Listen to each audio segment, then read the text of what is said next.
Хаан улс дүүргийн 1-р хороонд нутаг дэвсгэр дээр одоо энэ бидний сайн мэдэх инх тавины гүүр байгаа.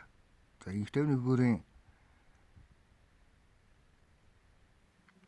баруун талд байх хэвлэх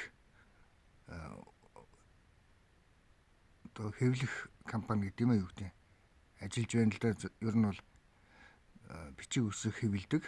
Одоо тийм үйл ажиллагаа явуулдаг. Тэгээ ороод энэ иймэрхүү одоо танилцуулгын материал хэвлэдэг юм байна. Тэгээд ерөнхийдөө бол түрүүнд нь хэлсэн. Тэгээ энэ компани бүх эд хөрөнгө нь Сүнжин гараан зочд буудалтай холбоотой. Сүнжин гараандаа сулгаа хийж авчирсан материалууд хэвлэх канонууд байгаа. Бүх одоо тоног төхөөрөмж. Тэгээд энэ ажиллаж ирсэн хүмүүсүүд нь хуучин 100 айлд 1-р байранд насан тогтохын сэргэлэн гэж хуучин 50 дугаар сургууль байсан. Хүн амны хэрэгтэй. Энэ аюултай этгээдийн дүүн байж юм аа.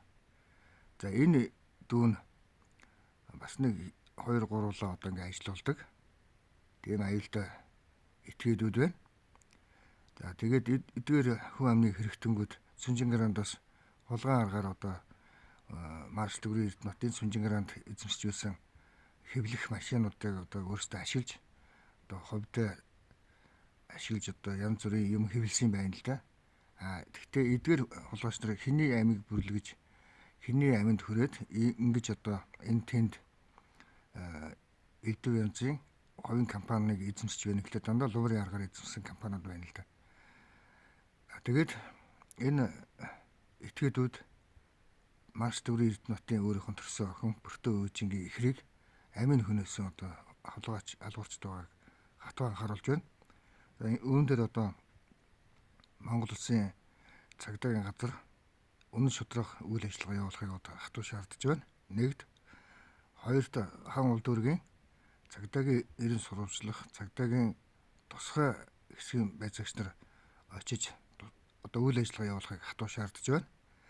Гуравт одоо Сүнжин гараан зочд буудлын эд хөрөнгийг одоо дураараа хулгайж дээрэмдэж байгаа үйл явдлыг дасан зогсоохыг хатуу анхааруулж байна.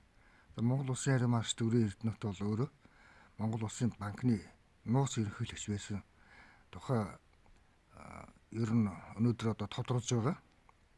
1989 оны эхэлсэн одоо Монгол банкны үйл ажиллагаа ерөнхийлөгч Үнэнбат гэдэг нэрээр төгрийн Эрдэнэт үйл ажиллагаа явуулж ирсэн. Тэрнээс өмнөх одоо үйл явдал мөн холбоотой гэдгийг ойлгох хэрэгтэй.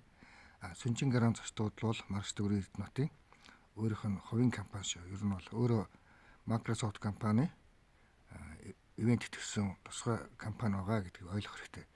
Ингээд хуучин 100 айлд амьдарч байсан тим аюултай хулгайч нар өнөөдөр Монгол уран Улаанбаатар хотод томоохон үйлдвэр үйлчлэгийг хариуцаж, томоохон хэвлэх компаниудыг хариуцаж ажиллаж байгаа нь тодорхой болж байна. Тийм учраас яаралтай төргөн шорхоо үйл ажиллагаа явуулахыг хатуу шаардж байгаа шүү.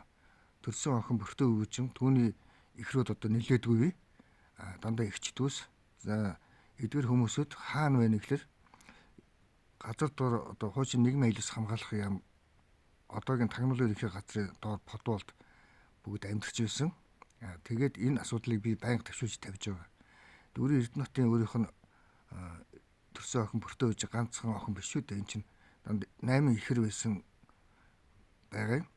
Тэгээд судлаад үзэхлээр 8 адилхан Бөртөө Өөжингүүд байгаа шүү. Үүнээс ч одоо илүү хүүхдүүдийн хувь заяа одоо газар дор төгрийн Эрдэнэтийн өөрийнх нь цадиг төвхтэй холбоотой өөр хүүхдүүд байгаа гэдгийг бас хатуу анхааруулж байна. Шуурхай үйл ажиллагаа явуулахыг хатуу шаардж байгаа шүү. Монгол Улсын харин марш төгрийн Эрдэнэт